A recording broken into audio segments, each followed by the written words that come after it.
Багын явдал 4-р хэсэг. Ангийн хурал. Би хичээлээс их хөөгцөнд онцгой харамссангүй. Хичээл надад залхуудаа их удаа үргэлжлэх шиг санагддаг. Манай багш хичээл заахаасаа загнах нь их болохоор хичээл бас 20-ны хурал шиг уутгартай санагддаг байсан юм. Тэгсэн мөртлөө багш намайг хичээлээс хөөгд гаргадаг нь сонь шүү. Надад бол хичээл сууснаас хойш хөөгдөж гараад гадуур нэг цаг сэлгүүлж явахад харин зугаатай зүгээр юм шиг санагддаг. Хичээлээс хөөж гаргаад багш намайг юугаар яаж хохироож байгааг би тэр цагт ойлгодгүй байжээ. Би мангар сурагч байсан болоод хэр байх. Гэвч энэ удаад би гонгороос болж хөөгдсөн болохоор жаахан гомдолтой байлаа.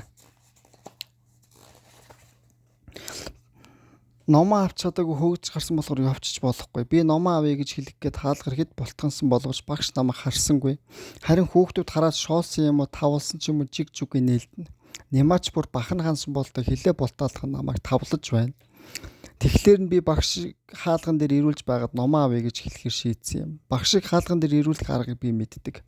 Тэр бол сарл шинээлтэд сэргийн өндөр ахын хэрэгэлдэг арга. Тэр ах багштай уулзах гэхээр өөрөө анги руу шагаалгүй хаалга тогшоод ундаг. Багш ихлээр заа гэж хашгирдаг. Заа гэж хөшөөртнийг дуулаагүй юм шиг өнөг цэргийн ах дахиад л тогшно. Тэгэхээр манай багш заа ороор гэж дахиад л цохино. Тэгэхээр манай багш заа ороор гэж уцаарлангуй хашгирдагч цэргийн өндөр ах би орох гээгүй уулзъя гэж байна гэсэн шиг хаалгыг аяархан тогшоод л байдаг.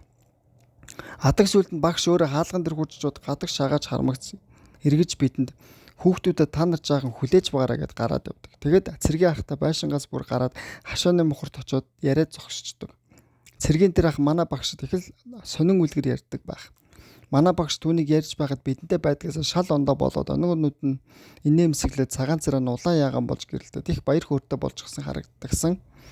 Багш тэр ахын яриаг сонсох их дуртай байх шиг байдаг. Жаахан тухай жаманд нь чихээ наачих шахаад зогсоод л байна. Бас шинэлигийн 5 хушуудаа гоё алтан товчиг нь оролдоод л байна. Багш бидэнд жаахан хүлээж байгаараа гэснээр мартаа зөндөө их хүлээлгдэг. Би хувьдаа багшийг тэгж хүлээлгэхэд дуртай л байдагсан. Учир нь гэвэл би тэр хооронд хаглуулсан сорвтой гидсээ нөхөдтэй гайхуулан үзүүлэх юм уу эсвэл түүн дээр сурагч бэхээр зураг харуулж нөхдөйгөө инээлгдэг байсан юм. Эсвэл ажилласан цаасаар шидэлцэж багшийн эзгүүд хичээлийн цагийг хөгжөөнтэй өнгөрөөнө. Тэр ахыг ирээд явхлаар манай багш нь зан ааш сайхан болчих санагддаг. Харин цэргийн ахаас тэгтлээ их сонирхож чагнасан үлгэрээ бидэнд ярьж өгдөггүй манай багшийг хачин хүн шүү. Гэсэн ч би заримдаа хичээл дээр залхуу хүрэхээр цэргийн өндөр ах ирээсэ гэж боддог. Их шиг гээгүүлэгч гээд учир нь олдохгүй хачин юм бидэнд ярьж байснаас цэргийн ахаас сонин үлгэр дуулах гээд манай багш гараад явбал бидэнд зугаатай ааштай юу даа гэж боддог байлаа. Тэгвэл би багшийг үүдэн дээр авчрах гэж тэр цэргийн ах ядал заа ороор гэж багшийн хэлхийг дуулаагүй юм шиг л хаалгаа тогшоод байлаа. Тэгтэл багш яг миний санснаар их баяртай сэвэлцэд лалгаж гарч ирээд намайг зогсож байхаа нь гайхсан бололтой ийш тийш харснаа чи хаалга цохиод байгаа юм уу гэд царай нь ховс гэж ууртаа асуулаа. Багшаа би номоо авъя болох уу гэсэн чинь болохгүй гэж үн чамд яагаар надаар тоглоом хийгээд хичээл өмүүлээд байгаа юм. Хот зайл гэж учиргүй уурлаж загнаад хаалга тасаагаад ороод явчих. Би багшийг яагаад ингэж уурлууснаа мэдгүй гайхаж тиймэл гадаа гараад сонхны дор жаахан суудал дараад явчлаа. Хүмтэй цамцаа ангид үлгэж орхисондоо харамсав. Одоо тэр цамцаа авч хүмсэх юмсан гэж их саналаа. Халаасанд нь тал яавэн алим хийснээ саналаа. Санхын хамт өсөөд гол харлаад явчлаа.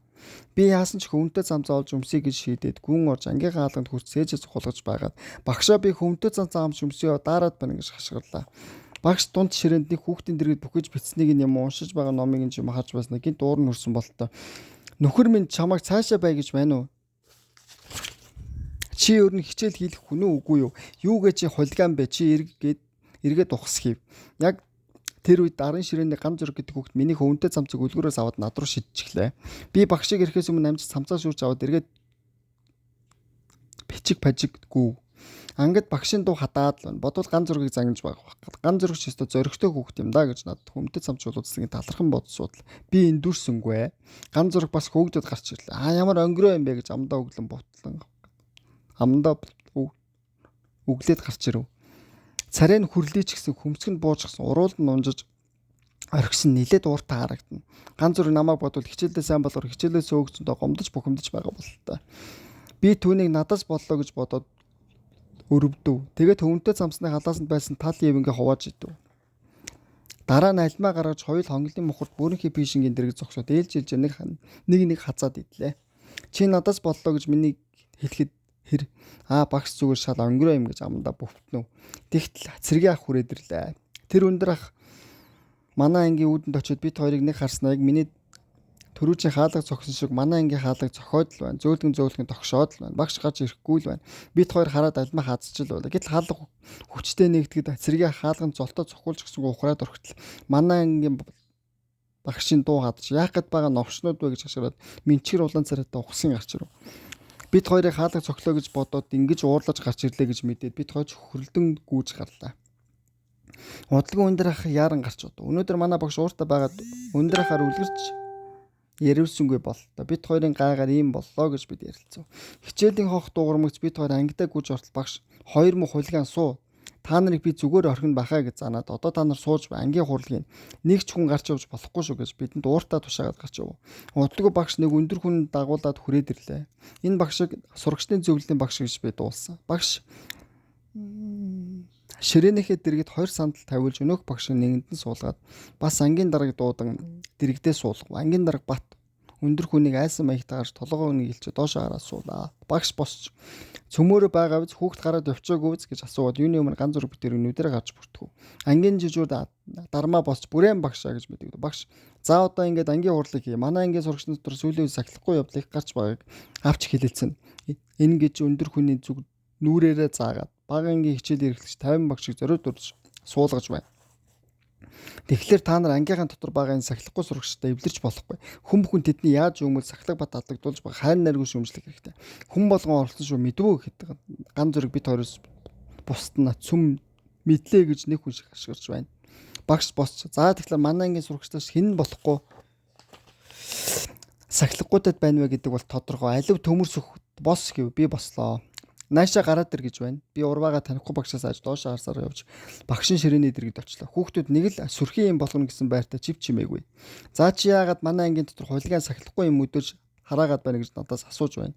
Би юу гэж хариулах огт мэдэхгүй байлаа. Энэ хүүхд одоо ерөөсөө хичээл хийдгээ байгаад байна. Өнөөдөр л хэд миний сандал дээр дадаг хадаас өөд нь харуулж тавиад өгзөнөөс шивүүлчих байгаа юм. Дараа нь хичээлээс хөөгд гаргачихлаар дахин үүд галга балбаж өөмүүллээ. Сурлаг гэж юу ч байхгүй. Бүртэг энэ одоо анги болгонд 2 улираад одоо 5 жил болгоод дөнгөж 3 дугаар ангид сурч байгаа шүү ухаантай. Хүүхдийн гизгнээс номын савыг нь уйна. Ийм сурагчийг ч н одоо яах ёстой байна гэж багш маань өндөр хүнээс хариу авах гэсэн шиг түн тийш харж хэлв.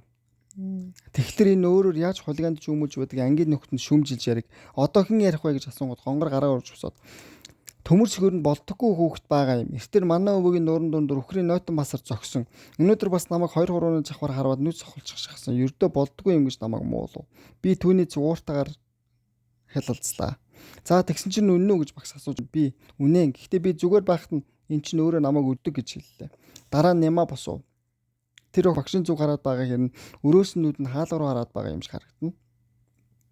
Би энэ төмөр сүхийн эргэж суудаг. Хичээл дээр хагараа гисээ гаргаад дээр нь зураг зураад байдаг. Бас миний гэдгийг номын савнаас уйж намайг дандаа шоглдог. Тэгэд хичээлээ өрөөдөө үздэггүй. Ариун цэврийн хувьд манай анги хамгийн аадгийн хүүхэд. Нэг хурд хумстай нүүр гаргаж угаахгүй.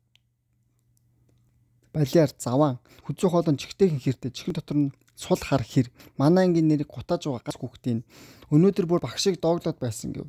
Танихгүй өндөр багш намайг харж тэр хүүхдүүдийг харж инээмсэглэн суунаа.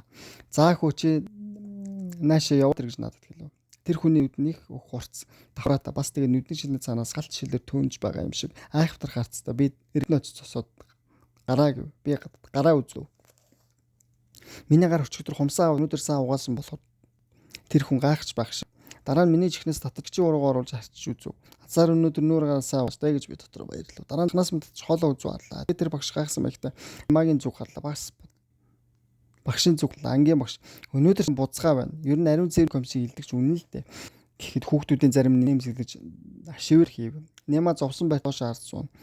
Сүрхий багш над санаандгүй нэмсэглээ. За чи тэгэхээр яагаад багшигаа суудал дардаг хас тавьсан бэл ямар санаатай тавьсан гэж их дотн зөөлөн дуугарнаас асуулаа. За чи ямар санаатай тавьсан бод хэлж гэж багш шаардж байна. Би гонгорыг шатах гэж тавьсан юм арай чамайг хэлв. Гонгор шатах гэхдээ багшигаа сандал дээр тэтгэн учир нь юу вэ гэж хүн асууж байна. Энэ гонгор багшиг орж ирэх юм дандаа багшийн сандал дээр сууж болж багшиг дүүрэж анги өмд гэж миний хэлэхэд зарим нэрээ тэгж эн тэндээс дууглаа бол багш маань ган тэднийг хааж байснаа. Ерөнхийдөө сүүлийн үед төмөрцөгийг дагал маягтай хүүхд гарч байна. Жишээ нь өндөр ганц зур хичээл дээр зөвшөөрдөг төмөрцөгийн өмнөд замцыг авшиж төгсөн гэж холон таних багшд ховлж байгаа юм шиг хэллээ. Багш ангийг эргүүлэн хойруулах. За өөр хэн ярих вэ гэв. Манай ангийн гоо ширээ сандлаа шинүүлэн сууна. Ангийн бат бос толгоогоо нэг ил хариуцлагатай хүний ёсоор арга ярих ёстой маягтай. Төчгөр нь жаахан зүггүйтэд л байдаг. Заримдаа ангийн жижиг хэлгүүдлэн ч явдал бай. Гэхдээ чи яах вэ? Нөхөр гэж болох юм. Одоо тэгээд уурлаар хилцээд хойшлоо томото тасарч чадахгүй үгүй юу өөрөө хийцгээв. За чамайг анх чинь зөв шүүмжилж байна. Чи томото байж чадахгүй үгүй юу? Хийс чадвал сурагчдын зөвлөлөөр оров. Дараа нь сургууль багш нарын зөвлөгөөнөөр олж хилцүүлээд сургуулаас хөөх болно. Тэгвэл чи хөрөндөө гэж танихгүй багш хэл. Ангийн хул намайг 3 хоног дараад нь хэлэх хэр шийтгүү. Би засаж амлаа. Хичээл хэрэгцэж. Тэр ангийн жижиг тассны нөхөж маргааш хэл 2-3 хоног гэдэг нь арай юм бэ. Ангийн чи хариуцлагатай сайн хийх хэрэг. Би дуртай нараа гэж энэ багшийн үгнээс гарч юм шиг надад санагдлаа. Энэ багш загнахгүй мөртлөө нэг баах юм. За 50 багш энэ хүүхэд нэг хэрэг дэгдээ шууд таньж өгөөс сургуулаас хөөлгөн ш манай багш хэлж байна. Тэгэхээс яах вэ? Тэгвэл өөрөө мэдчихтэй гэж тэр багш инээмсэглэж өгтлээ. Ингэж нэг өдөр явдал өгслөө. Жижүүр хэмээн. Энэ жижүүрийг тэр бизнес хариуцлага хий гэж би бодлоо. Ангийн жижүүр өглөөрт анги дотор баанд байдаг бүрэнхий биш гэж ангийг дулаахан болгоо. Дараа нь самбарын альч бас ангийн пресс сандлаг арчна. Завсарлагаанд дүүдийг ангиас гаргаж салхивч энэ чуг нь би чадхал ажил. Би тэр удаа хагасар өглөө унтаж хичээлээс ороход яран сандран гүйж гад номоо үнэний даравчин шулууд жорход хичээлгүй маа годлогоод нэг жалганаас хавтмөр олж өдөржин жижүүр тасалсан юм а. Үнэндээ би жижүүрээс хойш сууд байгаагүй жижүүр их өдөр ширийн хичээл суучльтай байдаг болохоор залуудах нь арга арай гайгүй байдаг юм. Энэ удаа би жижүүр ихтэй их сайн хийлээ. Хамгийн пишинг үг галчнаар галдаг болол орох үеэр гал нь баргасан анги мүлүүхэн болчихсон. Дараа нь төлөө нүүрс авчир боловч хагасан төлөө нойтон байх учраас чад пад гэд муухсны үнээр гарч бид дараа ууш жижигсэн сумна. Би ч олооч компанийхаа бис жижигэн шилэнд хийгээд авлаа. Гинэг шүдэнц нууж аваад өгсөн. Тэгээд гэрийн далд дутуу хийгээд унтлаа. Энэ хүү ягаа вэ? Хоолоо идэж төгшөв. Би энэ багаад гэж өвөө ээжээс гүшин асууж байна. Зүртэй гэж өвөө тайлбарлалгүй дуугуул байв.